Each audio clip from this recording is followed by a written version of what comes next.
નમસ્કાર ખેડૂત મિત્રો, પાક નુકસાન સહાયને લઈને મોટો નિર્ણય જીતુભાઈએ કર્યો છે।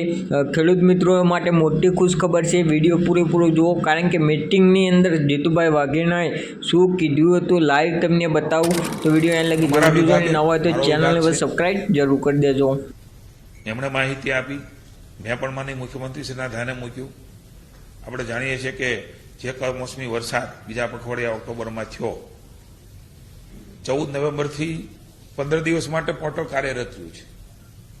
છેલ્લા 10 દિવસમાં 21,70,885 અરજીઓ એ અમારા ડિપાર્ટમેન્ટને મળી ચૂકી છે। તબક્કાવાર કાર્યવાહી કરીને જિલ્લા કક્ષાએ 1,31,439 અરજીઓ મંજૂર કરીને ચૂકવણાઓ પણ કરવાનું હાથ પર ધર્યું છે। ખૂબ ટૂંકા ગાળામાં 30,883 લાભાર્થીઓને કુલ 103.10 કરોડ રૂપિયાના ઓનલાઈન બિલો એ તૈયાર કરીને PFMS પોર્ટલ ઉપર અપલોડ કરવાની કામગીરી પણ પૂર્ણ થઈ ગયેલ છે। એટલે ખૂબ ઝડપથી એના ખાતામાં પૈસા પણ મળવાનું શરૂઆત એ કેટલાક જગ્યાએ થઈ ચૂકી છે। આ જ પ્રકારે ઓગસ્ટ સપ્ટેમ્બરમાં જે પંચમહાલ, કચ્છ, પાટણ, વાવ, થરાદમાં પાક નુકસાન થયું હતું એનો ચૂકવણીનો ઠરાવ પણ 9/11ના રોજ થઈ ગયો છે। ઓનલાઈન અરજી મેળવવાનું પણ 11/11થી શરૂ છે 15 દિવસ માટે। એના માટે પણ પોર્ટલ ખુલ્લું છે। 2,02,454 જેટલી અરજીઓ મળી ચૂકી છે।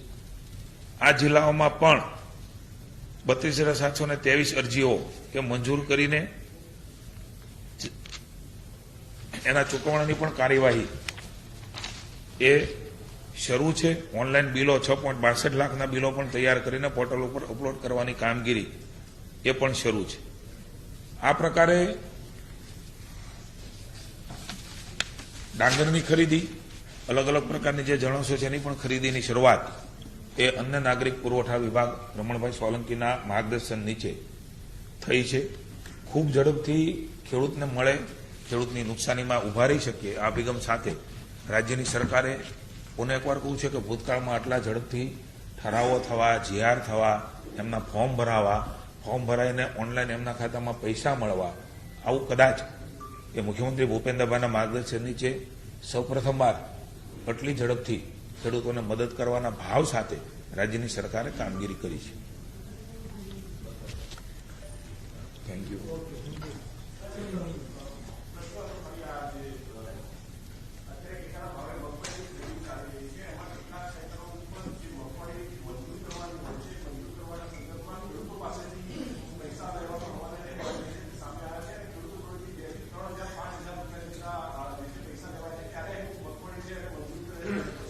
કોઈપણ સેન્ટર ઉપર સ્પેસિફિક આપ વાત કરો કે આ સેન્ટર ઉપર આવું થાય છે તો રાજ્યની સરકાર પગલાં પણ લે છે। કોને એકવાર કહું છું હું, કોઈએ પણ કોઈને રૂપિયા આપવાના નથી। 1 પણ રૂપિયા કોઈ લેતા હોય તો રાજ્યની સરકારના ધ્યાનમાં આપે મૂક્યું છે, એની તપાસ પણ અમે કરીને કોઈએ કોઈને રૂપિયો આપવાનો નથી।